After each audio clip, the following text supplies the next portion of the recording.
Bonjour et bienvenue sur My Marketing Podcast. Je suis Laurie Giacobi et aujourd'hui, pour notre série spéciale Go 2024, j'ai le plaisir d'être avec Caroline Mignot. Bonjour Caroline, comment ça va? Salut Laurie, ravie de revenir dans ce podcast que je connais bien.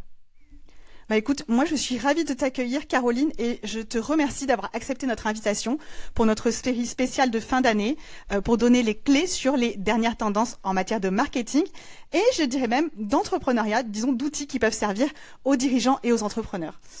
Aujourd'hui Caroline, tu es venue nous parler du sujet que tu maîtrises à la perfection qui est les clés pour une prospection réussie en 2024.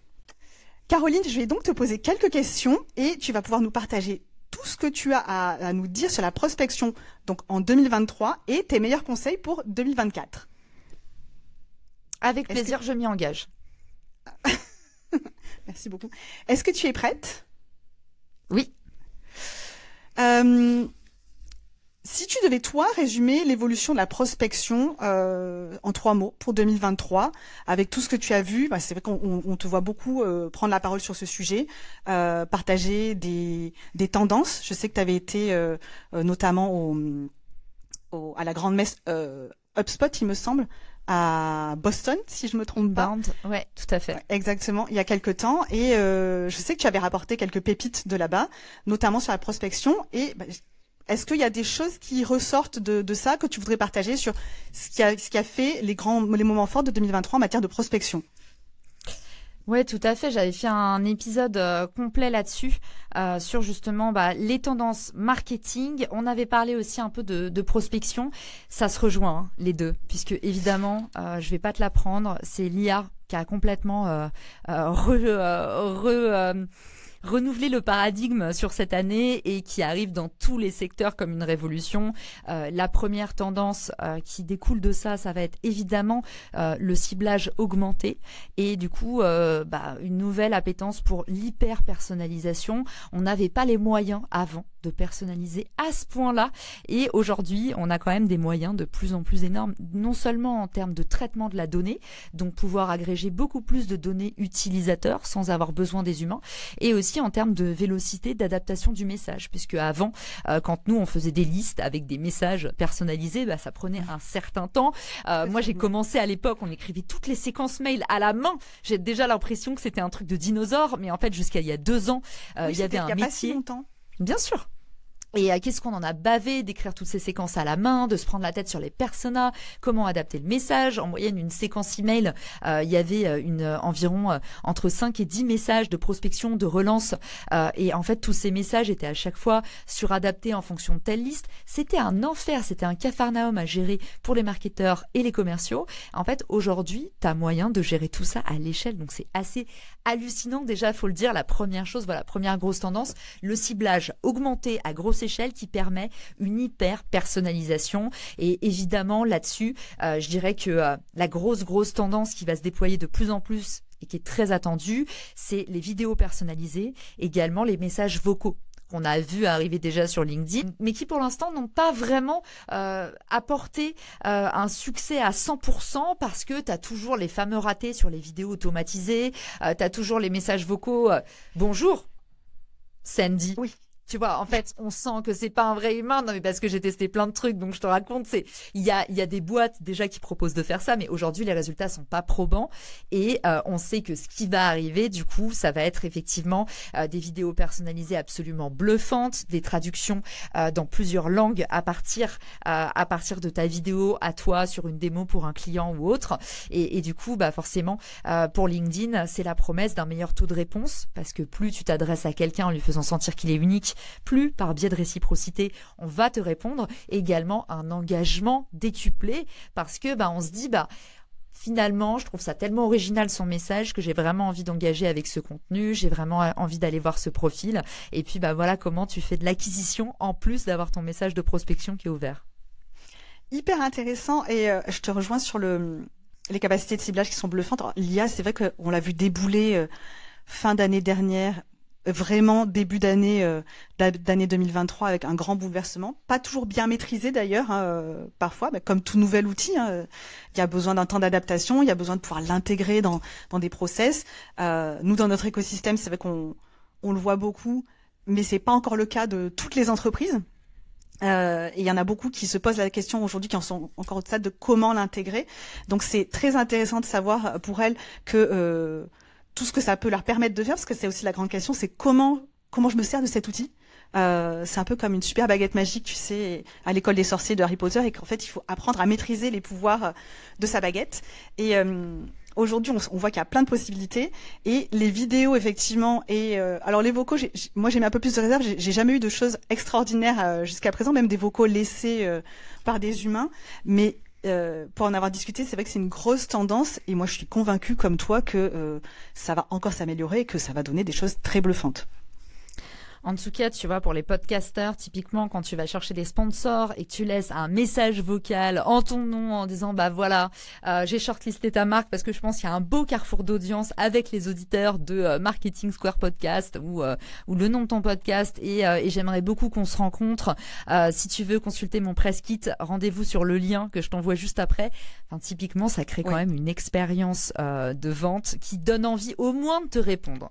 Donc, en tout cas, moi, j'ai des très bons résultats sur les messages vocaux. Et ce qu'on attend évidemment, c'est que ces bonnes pratiques de vente qui aujourd'hui ont un engagement et un taux de réponse au-delà des promesses puissent justement s'automatiser. Et je dirais que l'IA bientôt va nous permettre d'aller là-dessus. Oui, et du coup, finalement, c'est remettre beaucoup d'humains là où on a très peur de la déshumanisation avec l'IA, parce que c'est quand même il y a des détracteurs qui disent non, on sera jamais remplacé par des machines, mais en l'occurrence, c'est comme Internet en son temps quand ça a débarqué.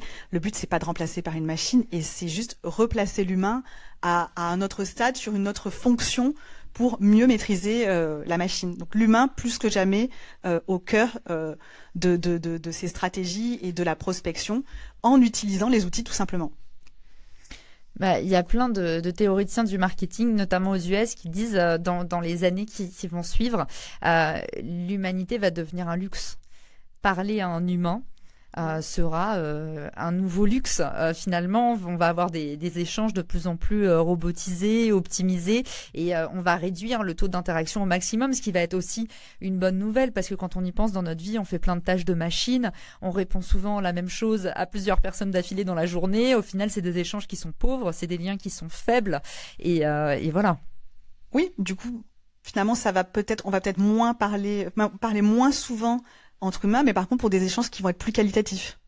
Exactement, et ça nous amène à la tendance 2 qui va être l'authenticité, et c'est toujours très polarisé, les tendances, tu le sais, c'est toujours en fait ça tire d'un côté, donc du coup on a envie de tirer aussi de l'autre côté, et à mesure qu'on va vers une hyper-personnalisation, l'optimisation constante de ces process avec de l'IA, on a aussi justement ce nouveau luxe de l'humain de plus en plus, avoir besoin de sentir que derrière la prospection, finalement il y a un vrai lien, et c'est pour ça que tous les contenus aujourd'hui, particulièrement sur LinkedIn que tu connais bien, mais aussi sur Instagram et même sur TikTok, s'incarne de plus en plus.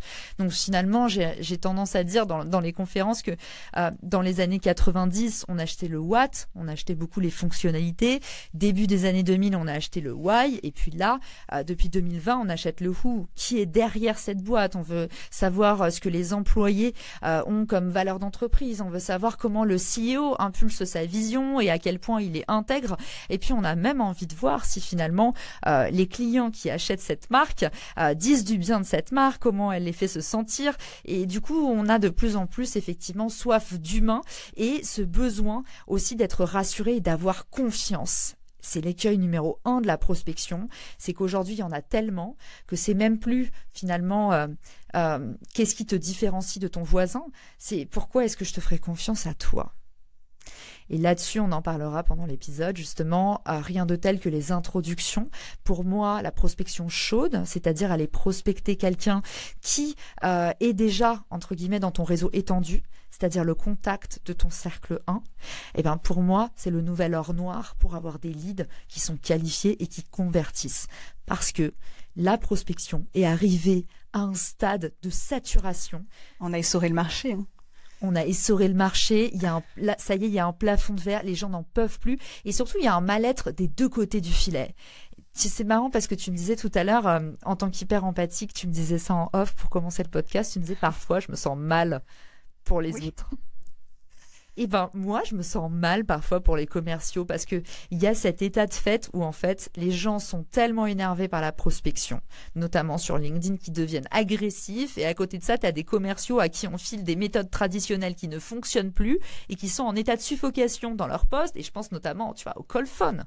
Enfin, je veux dire, les mecs qui envoient encore des opérateurs free pour nous balancer des offres exclusives. Moi, je me dis, mais comment on peut, enfin, c'est quel travail vraiment de merde, quoi. Et je me dis, les mecs, ils finissent leur journée et pourquoi on leur fait pas faire autre chose? C'est des méthodes qui ne fonctionnent plus. Donc pour moi, la prospection chaude, en fait, c'est une méthode qui met tout le monde plus à l'aise parce qu'au final, tu vas avoir le prospecteur qui a de meilleures garanties de réponse, un meilleur accueil, un meilleur taux de closing, une meilleure taille de deal.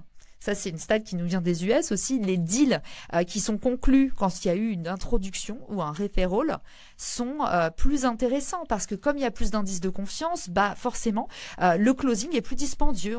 On n'a pas honte de mettre une grosse somme parce qu'on a confiance. Donc, j'ai envie de dire des deux côtés du filet, ça réconcilie tout le monde avec une prospection plus saine, plus éclairée.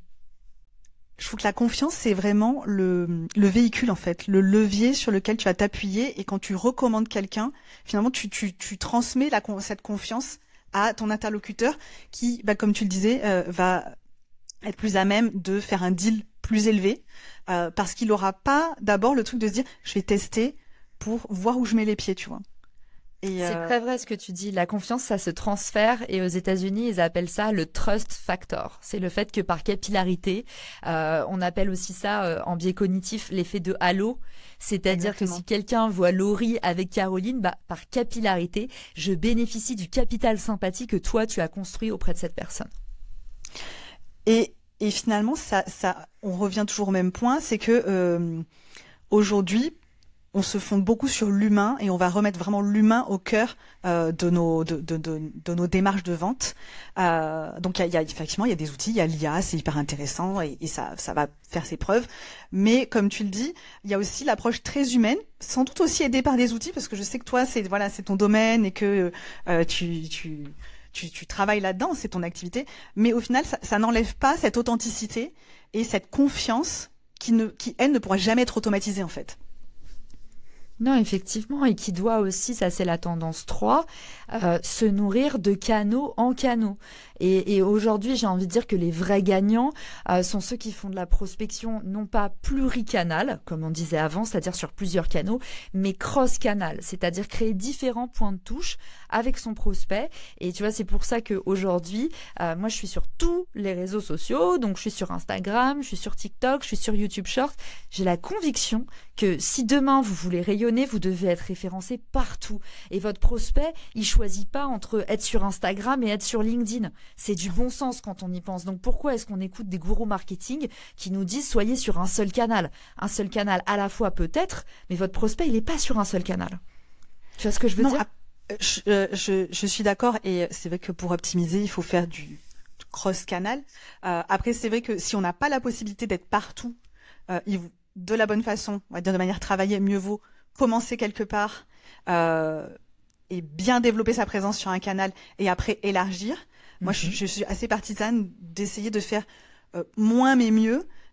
Et après, une fois qu'on a validé quelque chose, on passe à l'étape supérieure parce qu'on n'a pas tous des structures ou les compétences, les connaissances ou la bande passante pour le faire.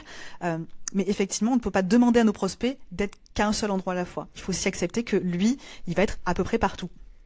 En tout cas, aujourd'hui, les grands gagnants, ceux qui se régalent en prospection, vous remarquerez que c'est évidemment pas tous les canaux d'un coup, mais notamment moi, tu connais mon histoire, Laurie, on se suit depuis un petit moment maintenant. J'ai commencé par LinkedIn. L'année suivante, c'était Clubhouse. L'année d'après, c'est le podcast. L'année d'après, c'est Instagram. Et à chaque fois, avec une croissance de 200%, parce que en fait, à chaque fois, j'utilise ce que j'ai créé avant pour faire du cross-média. Donc, j'ai grossi très vite sur Clubhouse parce que j'avais déjà LinkedIn. J'ai grossi très vite sur le podcast parce que j'avais déjà Clubhouse et LinkedIn. Mon Instagram a pris 40 000 followers en 6 mois parce que j'avais déjà LinkedIn, Instagram. Et en fait, c'est l'effet cumulé. Et oui. Ça, c'est intéressant pour vous parce que le jour où, en fait, vous allez avoir quelque chose à vendre ou différents produits ou comme moi 4 services différents dans le marketing à faire rayonner, vous n'allez pas dépendre de la publicité en fait. Vous avez construit un capital sur chacun des réseaux sociaux qui vous permet de faire entrer des leads à la demande. Et ça en fait aujourd'hui c'est le nouvel or noir, c'est l'économie de l'attention. Et c'est ça qu'il faut capter pour être un bon prospecteur et pour vendre. Oui. Et je reprends parce que tu as parlé d'effets cumulés et je pense que là on touche du doigt à un levier qu'on n'exploite pas suffisamment parce qu'on a souvent tendance à vouloir s'éparpiller et à vouloir tout développer en même temps. Et je pense que l'exemple que tu cites, qui est le tien, est très parlant de pas attendre, mais de faire une étape à la fois et de capitaliser à chaque fois sur ce qu'on aura mis en place. Et derrière, en fait, l'effet, il est exponentiel. Je pense que tu es allé beaucoup plus vite sur Instagram que ce que tu as pu aller au tout départ sur LinkedIn, par exemple. Tout à fait, exactement. Et c'est une des formations professionnelles. Moi, j'ai fait 10 ans de growth marketing. C'est vrai que je me suis pas présentée dans le podcast. On a entamé tout de suite par la thématique du jour. Pour ceux qui me découvrent, moi, j'ai fait 10 ans de growth marketing, du marketing de performance. Et ce que j'ai appris à faire, c'est créer des boucles de croissance. C'est-à-dire faire tout un tas de petites actions qui s'enrichissent les unes les autres, qui créent un système et un système qui fonctionne tout seul pour justement être autonome. Et ce que j'ai créé avec les réseaux sociaux et avec le cross-média, et c'est ce que je voulais vous partager aujourd'hui comme 3e tendance de prospection, c'est cet effet, un canal en enrichit un autre, et ça vous permet à la fois, vu que vous envoyez du trafic, de faire de la découvrabilité, c'est-à-dire que les algorithmes, quand ils sentent que, par exemple, quand je fais un post LinkedIn, j'envoie mon audience Instagram, j'envoie l'audience du podcast parce que je dis en haut de mon podcast, voir le post LinkedIn, tout le monde arrive, ça fait un petit ego boost à l'algorithme qui derrière me dit, je vais distribuer son post. Et en fait, derrière, vous êtes à la fois en train de créer un canal de découvrabilité, donc attirer des nouveaux clients qui vous découvrent, et aussi en train de nourrir le lien avec vos audiences existantes qui, sur les réseaux sociaux, sont extrêmement volatiles. C'est pour ça que je te parle d'économie de l'attention. C'est qu'au final, les gens, ils ont beau dessus sur tous les canaux, je peux te dire qu'ils ne te voient pas tous les jours sur chaque canal. Non, ça j'imagine bien. Et c'est vrai qu'il y en a qui le découvrent encore. Moi, j'ai quelqu'un récemment qui m'a dit, mais ah bon, mon réseau ne voit pas tous mes posts sur LinkedIn. Je dis, non, pas du tout. Ça serait bien, dans un mais en réalité, mais ça serait pas possible. Oui, mais c'est un très gros réseau, ça paraît très très compliqué. Mais je pense qu'il y a des gens qui le pensent encore, qui pensent que ils vont être visibles tout le temps et de tout leur réseau, alors qu'en réalité, il faut savoir aussi manier, entre guillemets, manier l'algorithme, même si voilà, il change souvent et je sais qu'il y a plein de gens qui râlent là-dessus, mais comme tu le dis bien, il faut savoir manier ça pour chaque plateforme a ses codes et chaque plateforme a son algorithme, et pour pouvoir créer ces synergies entre toutes ces plateformes. Et c'est pour ça que c'est pas si simple de débarquer partout en même temps, et qu'il faut apprendre et doser et jouer un peu presque au petit chimiste, j'ai envie de dire. Mais je te rejoins sur le fait d'être cross-média et de pouvoir être présent partout pour optimiser sa prospection. Et ça, c'est pour moi, c'est énorme aussi. On revient sur la confiance, on te voit sur plusieurs plateformes, et on est exposé à ton message et ça va doper la confiance, parce qu'en règle générale, tu fais attention à tes contenus et à ce que tu dis, hein, c'est pas dire des bêtises, mais et toi, tu en as un bon exemple, et c'est vrai qu'il y a pas mal de personnes qui s'illustrent aussi dans cet exercice aujourd'hui. Et est-ce qu'à ton avis, c'est quelque chose qui est difficile à faire, ou il faut juste avoir une bonne méthode? Il faut avoir une bonne méthode, sinon on s'épuise. La stratégie de contenu, tu sais, c'est beaucoup de travail. Nous, en plus, on fait du podcast, donc je pense que c'est un des médias les plus gourmands en énergie, en temps, en ressources. Et surtout, il y a un gros effort de distribution, donc tu as intérêt à pas avoir juste un podcast qui est référencé. C'est marrant parce qu'il y a quelqu'un qui m'a écrit hyper énervé cette semaine en me disant, oui, tu dis que le SEO des podcasts, il faut pas s'appuyer dessus, que ça n'apporte pas d'écoute. Moi, ça fait, je sais pas, 5 ans que je suis dans le podcast, j'ai lancé plus de 800 podcasts et je te garantis le contraire. Et en fait, j'ai un peu halluciné parce que j'ai pas lancé 800 podcasts, hein, mais c'est la première fois que quelqu'un me dit qu'un podcast se distribue via le SEO. Je pense que si j'avais attendu le SEO pour que mon podcast fasse des écoutes, je serais encore au cimetière des éléphants des écoutes. Moi, j'aimerais bien, mais chez nous non plus, ça fonctionne pas comme ça. Mais j'ai jamais entendu. Alors le mec était très très énervé. Tu vois, on le connaît, le mec énervé de LinkedIn qui a plus d'expérience que nous. Hein. Ça c'est la base. C'est un peu fatigant quand même. C'est la base, mais du coup, je lui ai dit, je suis vraiment étonnée de ton retour. Je connais quand même maintenant beaucoup de podcasteurs, et puis j'en ai formé pas mal. J'étais très étonnée d'apprendre ça. Moi, effectivement, toute proportion gardée, je ne suis pas un gourou, mais je parle de mon expérience et de celle que j'observe. Le podcast ne se distribue pas tout seul. Et si vous attendez que votre description SEO du podcast vous ramène des écoutes, je pense que vous pouvez attendre longtemps. En tout cas, je connais personne pour qui ça a marché à part ce monsieur. Alors chez nous, ça ne marche pas non plus. Hein. On est obligé de faire d'autres choses pour distribuer le podcast.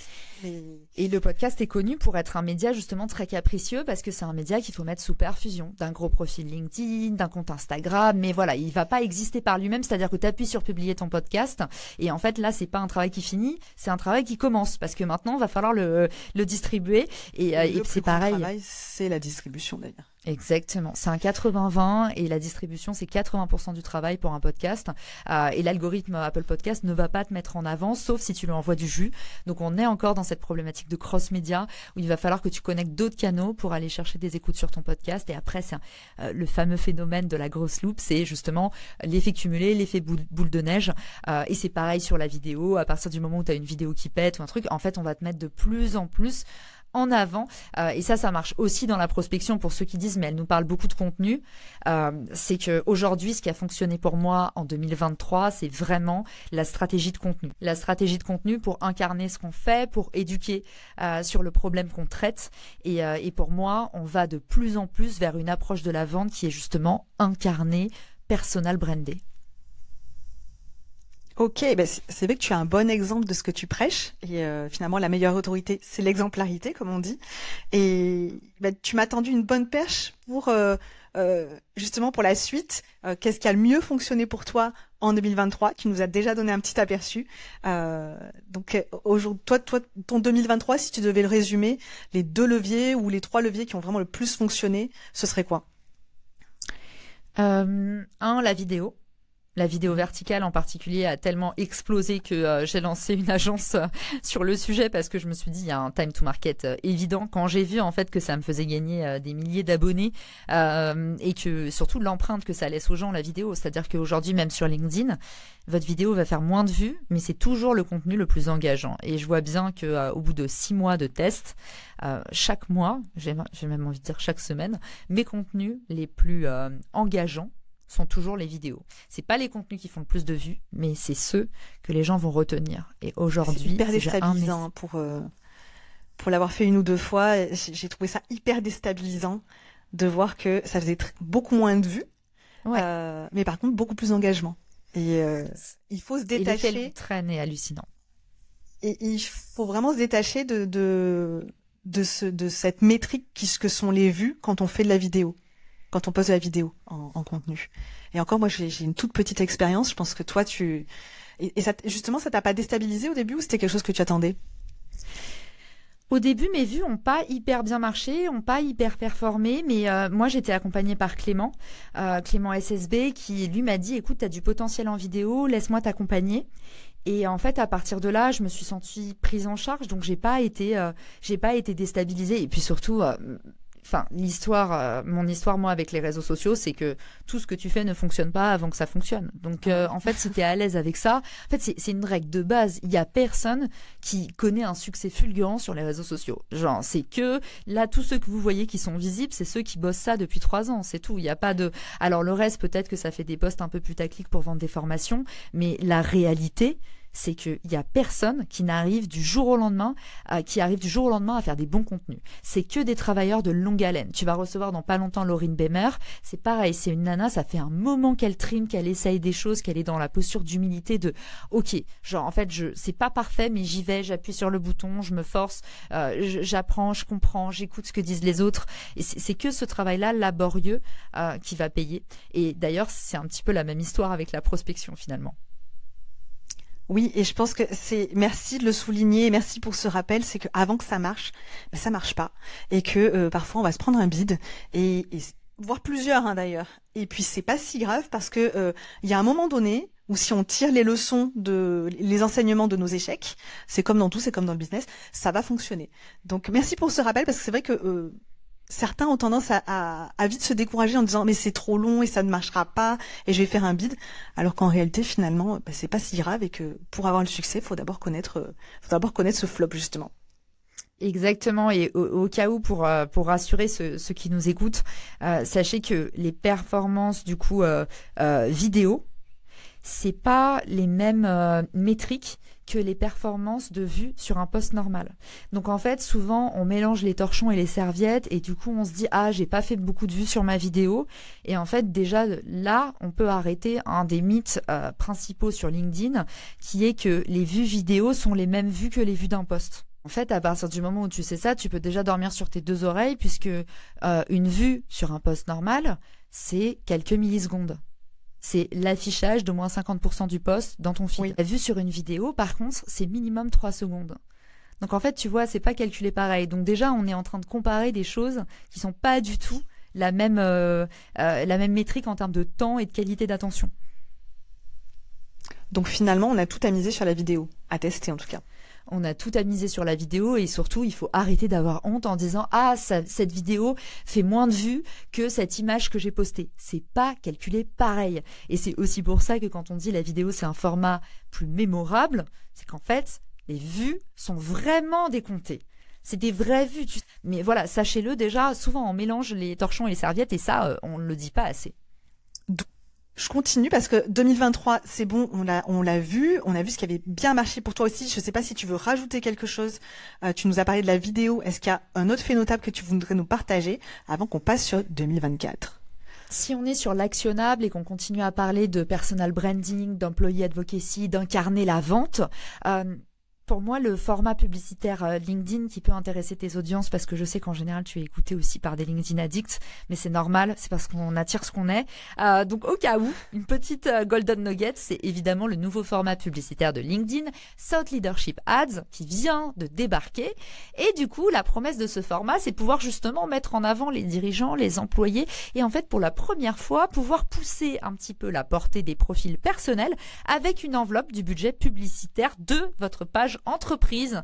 Donc ça veut dire que pour tous les community managers qui nous écoutent et qui gèrent le compte de leur CEO, vous allez pouvoir pousser avec de l'achat publicitaire la portée de ce poste où le CEO annonce du coup une rentabilité record de l'entreprise ou fait une annonce de nouvelles recrues dans sa team. Et puis pour nous aussi qui sommes des start-upers, des entrepreneurs, parfois pour ceux qui nous écoutent des freelance, des solopreneurs, ça veut dire que vous pouvez utiliser le budget publicitaire de la boîte, votre page entreprise. Donc par exemple, pour Laurie, ça va être sa page podcast ou la page de son agence pour poster, pour booster une publication et du coup mettre une enveloppe de 100 à 200 à 300 euros pour dire voilà, épisode spécial, on va parler du futur de la prospection dans cet épisode avec Caroline. Et du coup, elle met plus cet argent sur la page entreprise qui reste un post corporate, donc il va moins engager, que les gens ils ont du mal tout le temps. Moi je sais pas si ça te fait ça aussi, Laurie, mais même des gens que j'adore et tout, aller liker des pages entreprises, commenter des pages entreprises, encore pire, partager un contenu de page entreprise, ouais.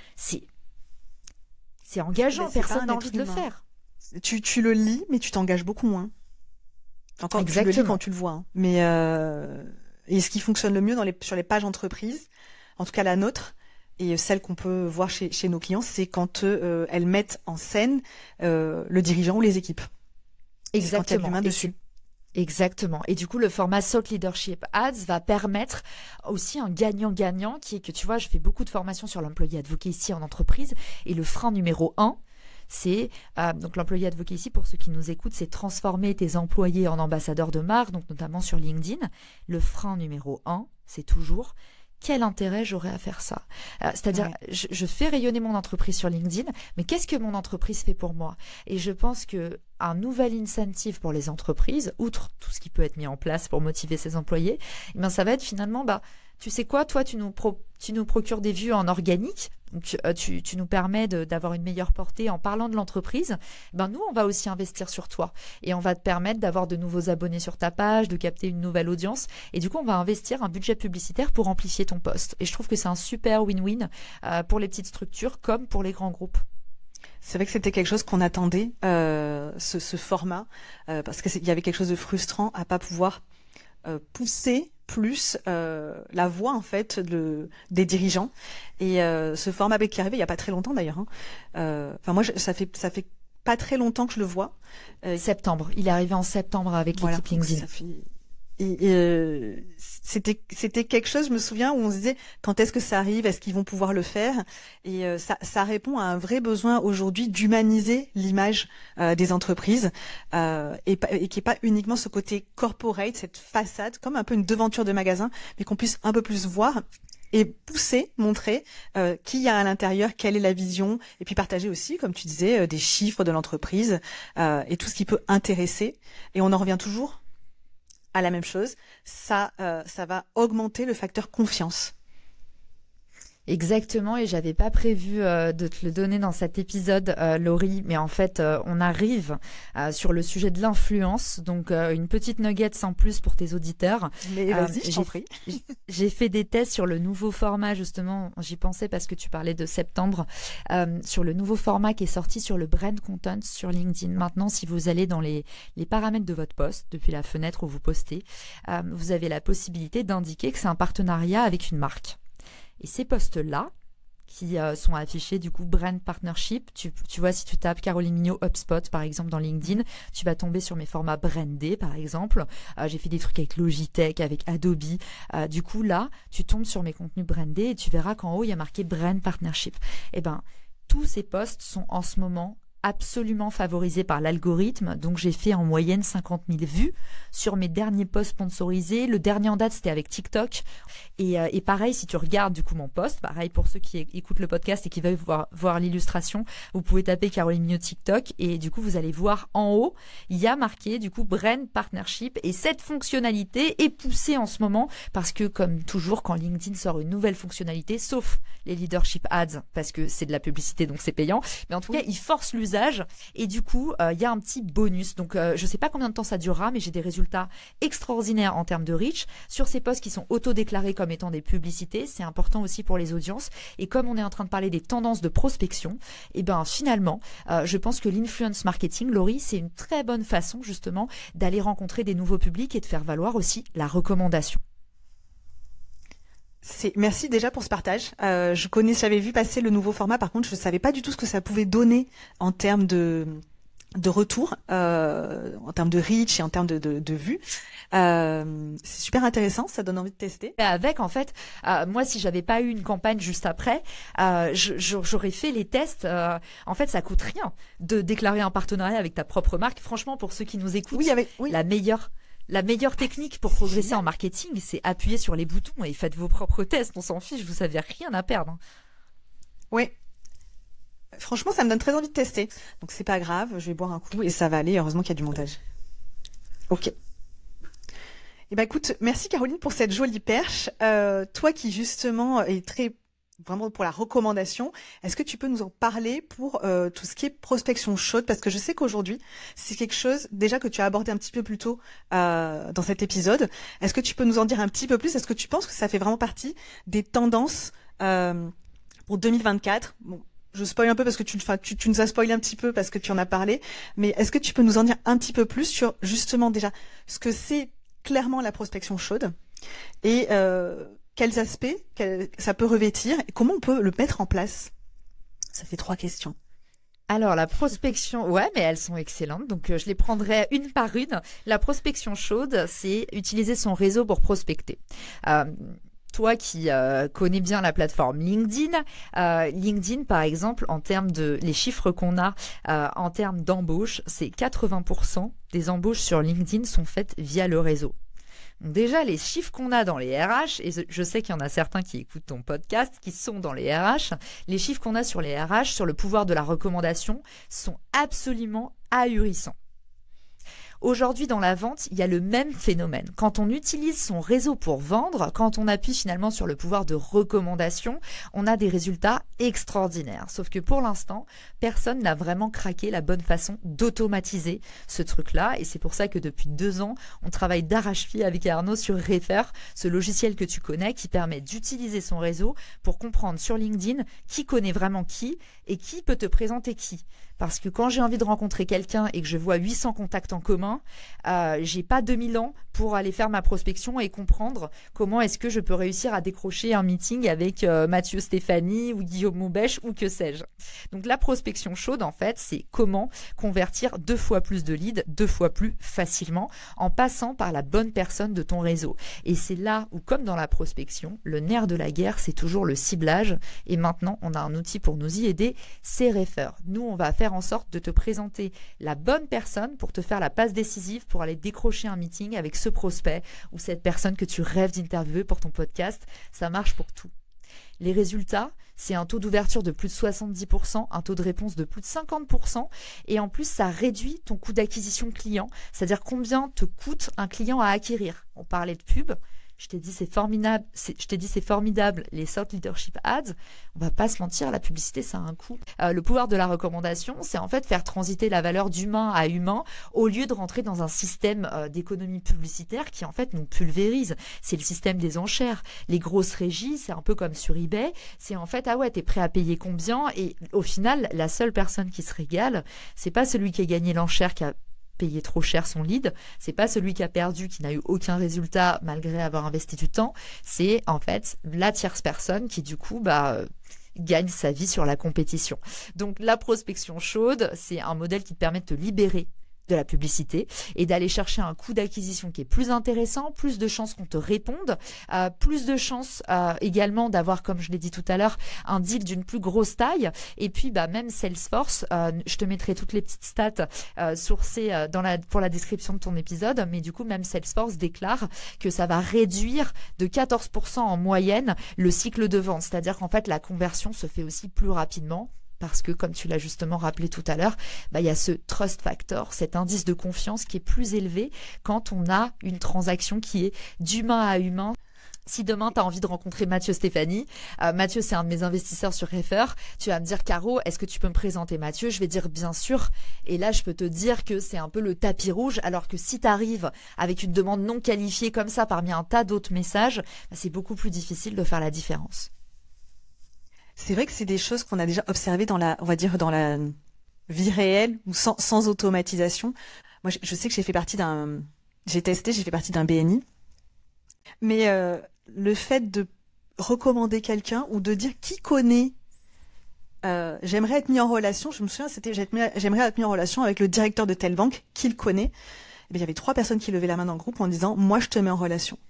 Et en fait, il y avait des deals de malades qui étaient closés comme ça. Sauf que j'imagine qu'en automatisant, en fait, ça décuple et le réseau, en fait, on accède au vrai réseau de la personne. Et c'est là, en fait, où pour tous ceux qui sont un peu comme nous, mordus de marketing et qui connaissent ce qu'on appelle dans le jargon l'ABM marketing, oui, l'account based, en fait, c'est là où le futur de la prospection est en train de s'écrire. Sur les très gros comptes, les profils sursollicités, les DRH, les entrepreneurs, ceux qui sont cold callés, cold emailés toute la journée, ceux qui sont essorés, épuisés par la prospection, en fait, les intros, c'est la seule façon de les toucher. Et en particulier quand c'est des intros qui sont bien ciblés. Donc nous, ce qu'on fait, c'est on mappe ton réseau. On travaille notamment avec des acteurs comme la BNI, parce qu'aujourd'hui, il y a des contacts qu'on oublie. Je suis sûre, Laurie, que si demain, tu cherchais à rencontrer quelqu'un, il y a plein de personnes qui n'auraient pas pensé à te présenter parce qu'on connaît énormément de gens. En plus, toutes les deux, on a un média, donc on rencontre beaucoup de profils et parfois, on n'y pense pas. Donc nous, ce qu'on fait, c'est qu'en fait, on est capable de dire, tiens, là, sur les 3 dernières années, t'as interagi 150 fois avec Mathieu Stéphanie. Toi, t'es allé sous ses postes, mais lui, il est venu sous les tiens. Et voilà comment, je veux pas rentrer dans les détails de notre algorithme, mais on travaille vraiment pour faire en sorte que ce soit des liens réciproques et que les personnes se connaissent vraiment. Et c'est là, en fait, où on a un taux de conversion qui est invraisemblable. Et c'est pour ça que c'est intéressant. Ça va être intéressant pour les entreprises, pour aller chercher des très gros comptes, des profils qui sont hyper dragués, sursollicités, sur lesquels la prospection normale n'agit plus. Donc finalement, on a l'espoir de revenir avec la prospection chaude, on a l'espoir de revenir sur une prospection plus humaine et moins oppressante en fait. La prospection chaude s'appuie sur quelque chose qui existe depuis hyper longtemps en fait. C'est vraiment la recommandation, lier les gens. Avant, on disait que c'était par bouche-oreille, est-ce que tu connais un tel, est-ce que tu connais un tel. Aujourd'hui, on sait que c'est beaucoup plus volatile. Pour peu que ce soit pas sur un marché local, c'est pas si évident. C'est sûr que si ta portée est très locale, t'as plus de facilité à identifier. Mais aujourd'hui, les entreprises avec une portée uniquement locale, il y en a finalement moins qu'avant. Le marché est beaucoup plus grand, donc ça permet d'hyper connecter nos carnets d'adresses et nos réseaux tout simplement. Et ça facilite, pour l'avoir déjà expérimenté, ça facilite grandement la vente. Et je trouve qu'il y a un côté très satisfaisant, même à mettre en relation. Enfin, je sais que j'adore mettre en relation. Et peut-être une dame de Saint-Bernard, et je propose facilement en disant, écoute, je connais un tel, si tu veux, je te mets en relation. J'ai mes messages types, machin et tout. Et je trouve que ça m'apporte beaucoup de satisfaction quand je le fais. Parce que ça y a ce côté entraide. Tout le Refer Challenge était basé sur le fait de pourquoi est-ce que la recommandation, c'est un cadeau gratuit et on se l'offre pas suffisamment, particulièrement quand on est en train de lancer sa boîte. C'est une vidéo que j'ai fait sur la Business Shower, a fait, je sais plus de 3 millions de vues. Et en fait, les gens étaient là, mais c'est vrai qu'on s'encourage pas beaucoup. En tout cas, on s'encourage pas assez. Et c'est complètement gratuit d'aller soutenir les autres. Et en plus, en général, ils vous le rendent bien. Caroline, avant de te laisser, est-ce que tu aurais juste un dernier conseil, une dernière reco sur soit une erreur à éviter, soit une recommandation à partager pour 2024 pour tous ceux qui nous écoutent? Une recommandation pour 2024, osez sortir du bois. Si vous voulez être un bon prospecteur, commencez par aller écouter, connecter pour de vrai avec les gens. Et ça commence vraiment par écouter. Être un bon vendeur, ça commence par l'écouter. Souvent, les gens se ruent sur la prospection, se ruent sur les automatisations. Mais d'abord, essayez de comprendre comment c'est foutu. Regardez ce qu'aiment les gens. Commencez par donner. Et puis, vous verrez, en fait, petit à petit, vous allez apprendre en faisant et devenir le meilleur commercial possible. Mais il n'y a pas besoin, en fait, de brusquer l'action. Commencez par écouter, comprendre, vous outiller, trouver, tester des méthodes. C'est pour moi la meilleure façon de devenir un meilleur prospecteur. Je te remercie Caroline et je te dis à très bientôt. Merci Laurie, et si cet épisode vous a plu, n'hésitez pas à nous écrire, on est toujours content d'avoir de vos nouvelles. Ciao ciao.